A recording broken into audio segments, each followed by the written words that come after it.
அதிமுக தொண்டர்களோட இயக்கம்னு சொன்னீங்க. தொண்டர்களை யாராலையும் வெளியேற்ற முடியாது அதிமுக. இப்ப பாத்தீங்கன்னா நேத்து பேட்டி கொடுத்த செங்கோட்டையனை இன்னைக்கு வெளியேற்றிருக்காங்க. இப்ப அடுத்த கட்ட நகர்வா அதிமுகவோட நகர்வு எப்படி இருக்கு சார்? அனைத்து இந்திய அன்னார முன்னேற்ற மாபெரும் இயக்கத்தை தொண்டர்கள் இயக்கமாக தான் மாண்புமிகு புரட்சித்தலைவர் எம்ஜிஆர் உருவாக்கினார். அவர்கள் தொண்டர்களுக்கான இயக்கமாக அதை உருமாற்றினார்கள். மாண்புமிகு அம்மாவர்கள் அதை மக்கள் இயக்கமாக மாற்றி யாராலும் வெல்ல முடியாத இயக்கமாக உருமாற்றினார்கள்.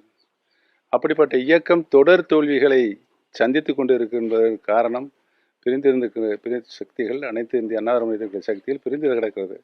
அவையெல்லாம் ஒன்று சேர்க்க வேண்டும். என்ன இருக்குது? ஒன்று சேர்த்து போனது.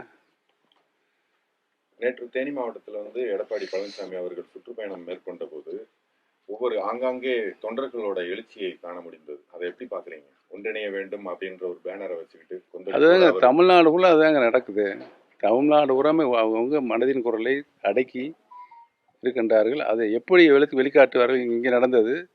சில பேர் தேர்தல் வரட்டும் அதை நாங்கள் வெளிக்காட்டுகிறோம் என்ற சூழ்நிலையில் இருக்கிறது. இன்றைக்கு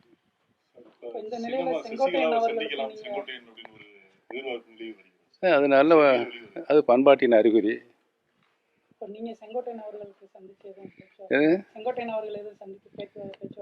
10 நாள் பொறுமையாக அண்ணன் அவர்கள் 10 நாள் காலக்கெடு விதித்திருக்கிறார்கள்.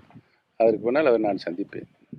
காலக்கெடு விதிக்கிறதுக்கு முன்னாடியே மறுநாளே அவர் பொறுப்புல இருந்து நீக்கப்பட்டிருக்கிற சூழல்ல இப்போ ஒருங்கிணைப்பு பணி தொடரும்னு அவர் சொல்லியிருக்காரு.